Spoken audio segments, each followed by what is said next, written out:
hastigt hen ved sorg og glæde mellem hinanden. Ja, jeg synes lige, det var sommer og høst. Se, hvor smuk solen går ned bag skoven. Bag de snehvide skyer. Der er sne i luften. Jeg mærker de gamle stolper. Men nu er det altså jul. Ja, det er snart den 80. 20. jul, jeg oplever.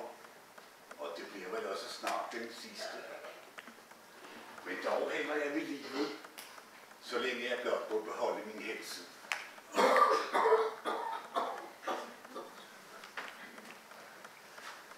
Julen vokser man aldrig fra. Hvis juletid titter glæden gennem fattigmandsrode og varmer sjælen både for gamle og for unge. I julen må ingen være ene. I julen. Så, nu er solen dybt bag skoven, og tusmørket falder på. Nu må jeg ned igen. De trapper. Mads Julemand! Der var nogen, der kaldte. Nu kommer de op ad trappen. Skulle det måtte være præsten? Mads Julemand! Så, nu kalder de igen. Ja, hvem er det, der kalder? Ja, det er Andrea Margrethe. Bliv bare deroppe, Mads, så kommer jeg straks. Åh, herregud, det er den lille frøken Andrea Margrethe. Pas på, frøken. Trappen, hun er smal og stejl. Mads skal ikke være bange for mig. Jeg klatrer som en kat. Ja, men kattene kan også komme galt af sted. Jo, men så falder det pænt ned på fødderne. Ja, her er jeg så. God aften, Mads Julemand. God aften, frøken Andrea Margrethe. Hun er nok kommet højt til vejrs i aften. Ja. Hun vil kanskje hjælpe med at ringe solnedgang. Nej, det vil være synd for de pæne hvide hænder. Ja, ikke? Ja, Mads har jo ringet for længe siden. Ja, men nu skal jeg sige, Mads, hvorfor jeg er kommet. Da far stod på Mads Borg kirkegården, råbte han, Andrea Margrethe, sig til Mads Julemand, at vi venter ham juleaften til juletræ i præstegården. Jeg er ligesom i de foregående år. Ja, og nu har jeg ventet. Og hvad har Mads dog bestilt heroppe så længe? Ja, snakket med mig selv, som gamle mennesker plejer vand. Jamen, vil Mads så komme til os juleaften? Om jeg vil, frøken. Ja, jeg er ellers ikke bange for ensomhed.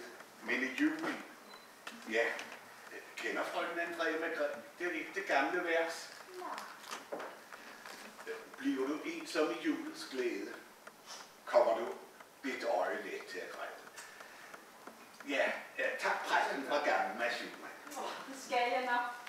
For jeg er glad for, at Mads tænker det samme om julen som jeg. Jeg er alt omkring os her i julen, skifter ligesom karakter. Ja, og alle mennesker bliver rare. Jeg selv dem, man ikke kan lide, kommer man til at holde af. Ja, jeg synes faktisk også selv, at jeg bliver rar her i julen ellers. Ja, om det så er dyrene. Ja, så tænker man mere på dem i julen. Ja, hunden den får dobbelt så meget sug, og katten får sit fad med grød. Ja, men tit nok må katten nøjes med at slikke sig om munden, når julenissen har et brød. Julenissen? Ja, julenissen. Ej, Mads tror da ikke på julenisser. Gør det, Mads? Hun må ikke sige det til præsten. Det må hun ikke. Nej. Hører hun? Nej, det lover jeg, Mads. Men jeg skal da bilde mig ind, at have set dem. Nej, man får dem ikke at se. Men de findes. Her. Også her i kirketårnet i juletid, ja. Men hvorfra har Mads fået de tanker? Det er sådan en tro, jeg har. Jamen, Mads, det er jo overtro. Og det er en synd at være overtroisk. Ja, hvis det er en synd frøken, så er det nok kun en af de små, som var herre nok til at give en gammel mand. Ja, når jeg ved juletid går alene omkring heroppe, ja, så får jeg sådan nogle underlige tanker og fornemmelser. Og lukker jeg øjnene, især når den sidste klokketone illuderer i luften, så ser jeg de dejligste syner. Engle på snehvide vinger svæver forbi mig. Og tonen fra klokken, den går over i den dejligste musik. Det lyder som kom det langt borte fra. Alt heroppe for liv. Ja, det er en hyggelig følelse. Uhyggelig? Nej, frøken. Jamen, nisserne, Mads Styggelmand. Hvad med nisserne? Ja, med lukkede øjne, så har jeg set den titte frem fra hjørnet derhen. Og kiggede jeg rigtigt ind, og lyttede rigtigt efter, så var det som om jeg kunne høre det pusle og pusle. Det har nok været rotterne, der har gnadet i tømmeret. Ja, måske. Men Mads må ikke le af mig. Men slå en gang i slag på klokken. Hvorfor det, frøken? Jamen, så vil jeg lukke mine øjne, og så vil jeg prøve, at jeg kan se noget af alt det dejlige, Mads han taler om. Ja, men man må være ene heroppe. Ja, hvad ville præsten tænke, hvis at klokken begynder at ringe igen? Og slå nu bare et enkelt slag. Men man må tro på det, frøken, og det gør hun ikke. Nej, bestemt ikke på nisser, Mads Styggelmand. Men der er meget, som vi mennesker hverken kan se eller høre. Men så alligevel. Mads Styggelmand, det kan godt være, der findes nisser, men slå nu bare et enkelt lille slag.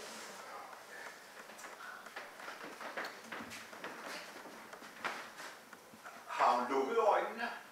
Ja. Så, nu kommer det.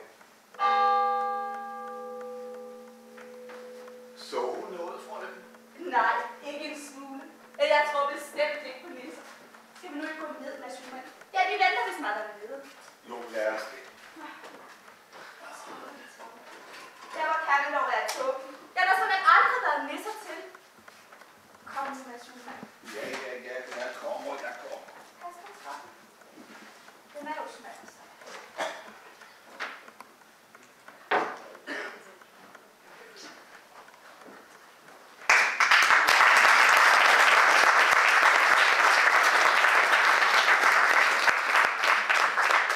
Der er nisser til. Det skulle jeg mene. Hvad mutter? Hvad børn lille? Er vi ikke til? Jo! Kom nu her og sæt jer ned.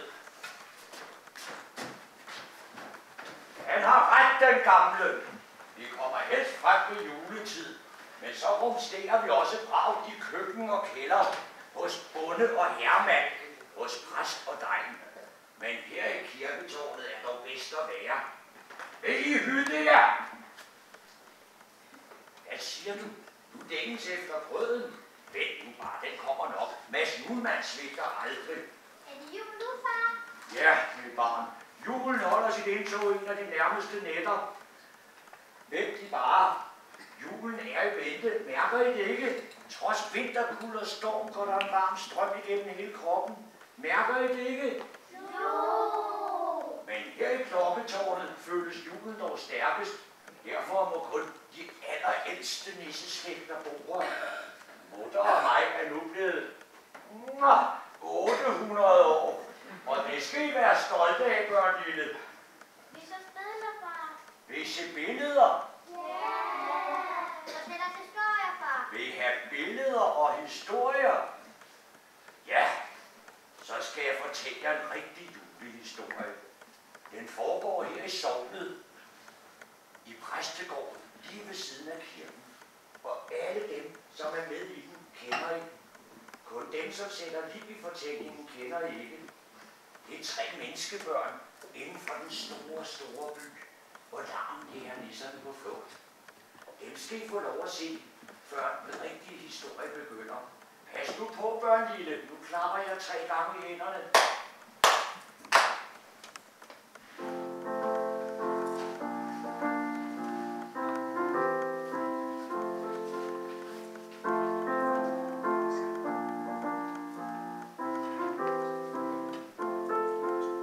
Rigtigt på disse 3. Dem skal I lære at kende, og dem skal I holde af. Hører I? For de holder en nødebo, og dem, som holder en nødebo, rækker vi hånden i venskab, og de kommer herned i morgen. Og med dem kommer der nyt liv i den gamle præstegård. Hold så ørerne stive. Nu begynder min historie om julen i Nødebo Præstegård.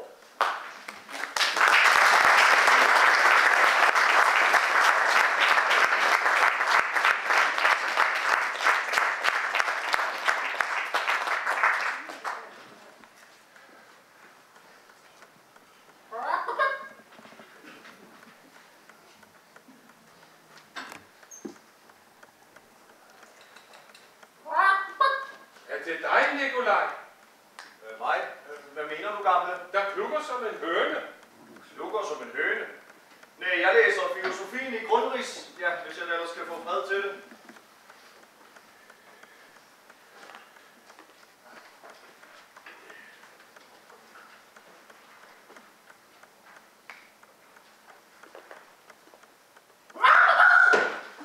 Det er jo dig, dit bæst. Hvad skal de drengestreger til? Hvorfor lyver du? Det var jo dig, der klukkede. Ja, det var mig, der klukkede. Jeg kan ikke holde det her ud. Hvad? Hvad er det, du ikke kan holde ud? Holde juleferie på den manér. Jeg vil ikke blive i København i hele julen. Når alle mine kammerater rejser bort, ja, hvorfor skal jeg så blive? Dine kammerater har vel indbydelser. Ja, ellers tager de hjem til deres forældre, hvad vi jo ikke har råd til. Ja, nej, er der jo ingen, der har bud efter endnu, så vidt jeg det ved. Men hvor vil da Monsieur tage hen? Ja, hvor jeg vil tage hen? Ja, det ved jeg da ikke. Jeg vil bare væk.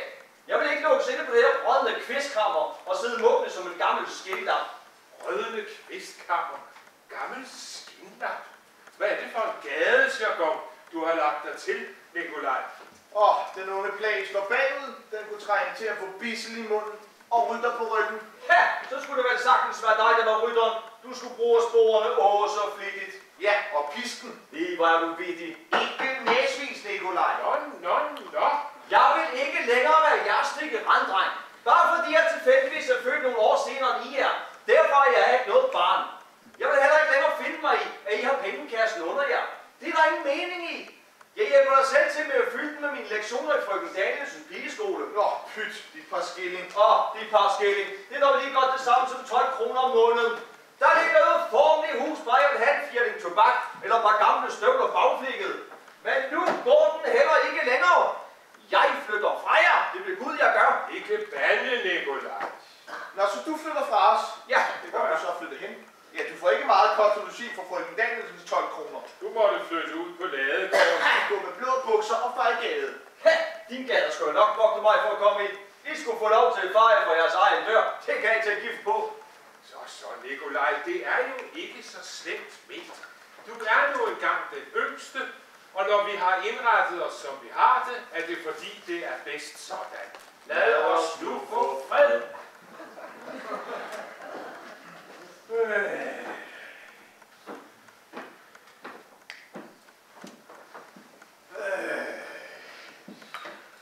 Hør, hvordan er det, du giver dig?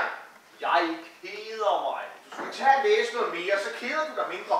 Ja, nu er jeg nu ikke engang nogen læsehest. Nej, Nikolaj, det er du ikke. Jamen giver du mig ikke ret i, gamle, at det er hårdt at skulle sidde heroppe og klistre en hel juleferie i min alder? Ja, vi er da heller ikke olding endnu, gamle og jeg. Og når vi kan, så kan du også.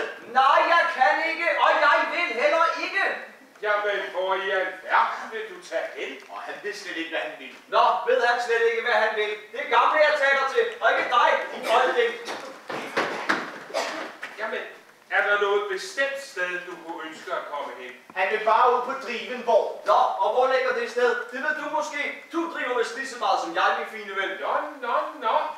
Nej, siger du, gamle. Egentlig så er det vel bare en trang til at komme ud af de vante folder, hvor jeg for altid går på den samme melodunte dag ud og dag ind. Men vil I endelig vide et sted, jeg kunne tænke mig at komme hen, så vil jeg bare nævne Nødebo Præstegård. Nødebo Præstegård? Ja, Nødebo Præstegård.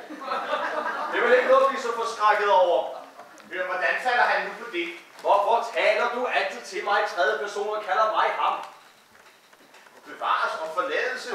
Ja, hvordan falder du nu på det? Ja, det ligger vel ikke så fjernt både gamle, og du er jo derude hver eneste ferie. Ja, vi. Jamen, du siger jo selv, gamle, at præsten har spurgt, om jeg ikke også er kommet en gang. Ja, hvorfor skal jeg ikke til Nødebo i denne juleferie? Ja, hvorfor?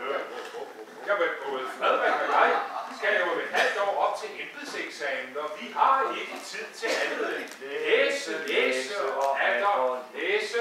Desuden kender du heller ikke Pastor Blikkers. Ja, de vil vist bevaret for bagsiden, hvis vi kommer slæbende med dig. Du skal have dels ikke slæb på mig. Jeg kan godt gå selv. Tror du måske, jeg er bange for at rejse til Nødebo ganske alene? Det kan der overhovedet ikke være tale om. Ja, havde jeg pengene, så gjorde jeg det nu alligevel. Du gør vist kun, hvad vi vil. Ja, din vilje, der sidder i vores portemonnaie. Min lille ven. Au, se, gamle, han har hævet mit øre helt op i nakken.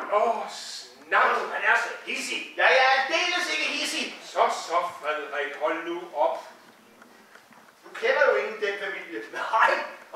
gjort jeres til? Ja, frøken Andrea Margrethe fik jeg da forresten et blik af her i efteråret nede i byen.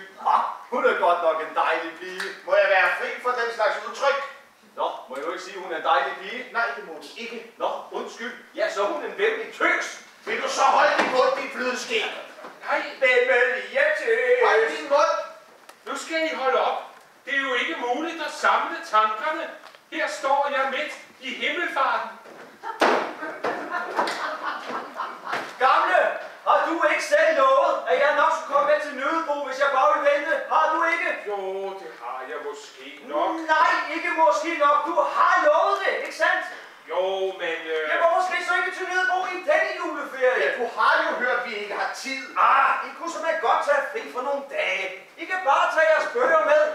Ja, og mens I læser, ja, så skulle jeg da nok holde frøken Andrea Margrethe med selskab. Ja, hun betakker sig vist. Ha! Det tror jeg ikke. Damerne, de er helt vildt efter mig.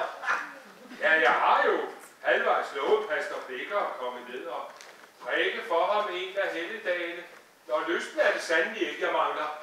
Jeg tror, du er splittertosset, gamle. Den sag har vi nu diskuteret den sidste måned. Vi er blevet enige om, at vi måtte bide i en sur æble og blive hjemme. Ja, nu er du lige på nippet til. Ja, vist ikke, nej. Nu går du så. Frederik, ikke bande. Du er lige på nippet til at glemme alle vores gode forsætter. Og lad dig overtale af den dreng. Du skal ikke sige dreng til mig. Du er da ikke stor vandet. Ja, så hedder det herr dreng. Ja, lyst har jeg, det er både sikkert og vist. En helt forfærdelig lyst. Tror du da ikke, jeg har lyst? En ligefrem grusom lyst. Jamen, så har vi jo alle sammen en forfærdelig grusom lyst. Hvad søren venter vi så på? Frederik, skal vi tage ned til Nødebo og for første gang tage ham der med? Søde, bløde, snille sager, kære gode Corpus Juris. Sig nu ja. Hør du, Frederik? Sig nu ja. Nå ja, lad gå. Ja, vi tager til Nødebo Præstegård. Og tager mig med. Og tager dig med. Ja. Gamle Corpus Juris, længe leve. Hurra! Men det bliver på den betingelse, at du opfører dig ordentligt. At du husker på, at du er yngste, og du retter dig nøje efter, hvad vi siger, Christoffer og jeg. Og at du tager hjem, når vi vil hjem, uden brok. Ja, det lover jeg. Fanden skal vide af det. Ikke fanden, Nikolaj. Du ved, jeg kan ikke fordrage dette fanden. Nej, jeg skal ikke nævne navnet et eneste ord hele julen, når bare vi ser at komme afsted straks. Ikke så støjende, Nikolaj. Frederik, vil du gå hen på posthuset og telegrafere, at vi kommer? Og bestil også et bybud til at hente vores tøj. Så ordner jeg et par juleindkøb, blandt andet de præsanger, vi har talt om. Vi må vist have ridende stafet til Præstegården. Ja, for at vognen kan være ved stationen, når vi kommer. Og sådan en stafet, det er en dyr historie. Skidt med det. Og du må måske nogle penge, Nikolaj. Ikke en klink. Ja, men mere end et par kroner kan det da ikke koste. Jeg skal nok skaffe penge til mig selv. Jeg går bare ned til Marskendiseren på hjørnet og sælger de gamle grå. Du må ikke sælge dit tøj, Nikolaj. Det har vi sagt altså tit. Ja, det er jo ikke dine bukser. Men det har så kunne da været. Ja. Kom nu afsted, Frederik. Vi skal nå toget 12:40. Farvel, drenge. Farvel, gamle. Sommersokker til en juleferie. Ja, det kan jo være, at vi er sommeren over. Pas nu på, at du ikke knækker flipperne. Jamen, det er jo knækflipper. Og hvordan er det, du behandler fars gode gamle bøger? Se nu der, du har helt ødelagt ryggen på romerretten. Så lægger vi den bare om på maven. Frederik, skal vi nu ikke være gode venner? Ja, det kommer an på dig. Hvis du er skilig, så er jeg det også. Nej, du er ikke Frederik. Du vil altid spille den gamle. Gamle som er den gamle. Jeg er slet ikke nær så gammel som du. Lover du at lade være med at drille mig, når vi kommer ned til Nødebo? Og lover du at lade mig lov til at være som jeg er? Ja, men alt for mange gavtyvestreger, det finder jeg mig ikke i. Desuden er du heller ikke vant til at omgås damer. Og i Nødebo Præstegård vil du møde nogle virkelige damer. Ja, jeg kender jo den ene. Nej, du kender aldeles ikke den ene. Nej. Du har bare holdt dig i skibet. Nå, så jeg er på posthuset. Ja, så kan du pege på nødvendigste, mens jeg er væk. Du ved jo, at vi skal væk. Farvel så længe. Farvel, Frederik. Er vi så gode venner? Ja, vist er vi så. Giv mig din hånd. Ja, så artigt. Lover du at lade være med at drille mig, når vi kommer ind til Nødebo? Og lover du at lade være med at lade mig mærke, at jeg er så ung som jeg. Du er jo kun et stort barn. Farvel, Nikolaj. Farvel, Frederik.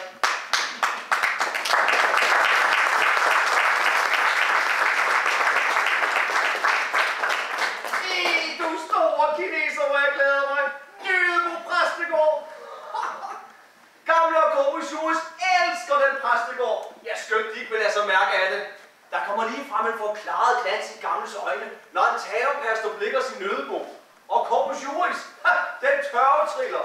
Jeg skulle tage meget fejl, hvis ikke Nødebo præstegård var det sted i verden, han helst ville være. Og frøken Andrea Margrethe kan vide, hvad hun er for en. Og Gud ved ikke, om Gamle og Corbusius går derned og hvor jeg længes. Nødebo, Nødebo. Det banker. Kom ind.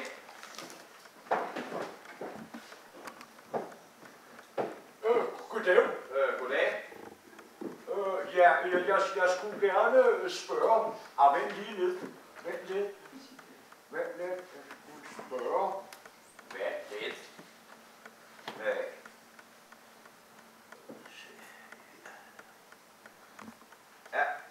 Ja, der var han. Er det her, der bor nogle studenterer, der hedder Karstrup eller Karstrup? Ja, Karstrup hedder vi i hvert fald ikke, men hvem kommer de fra? Ja, se, jeg kommer jo ned fra Pastor Blikkers i Nødebo Sogn. Jeg er kærlig i præstegården. Jeg hedder Lars. Fra Pastor Blikkers? Fra Pastor Blikkers i Nødebo? Ja.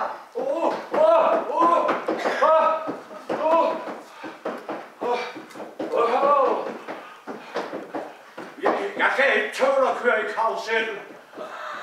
Det kan ske det samme med navnet. Men man bruger 3 studenter. Ja, det vil den søde Gud, der gør, og jeg er den ene. Nå ja, men så kan jeg vel lige så godt sige til dem. Så kommer det vel til de andre år. Ja, det kan de stole på. Hører vi ikke sidde ned? Jo, herren skal have så mange tak.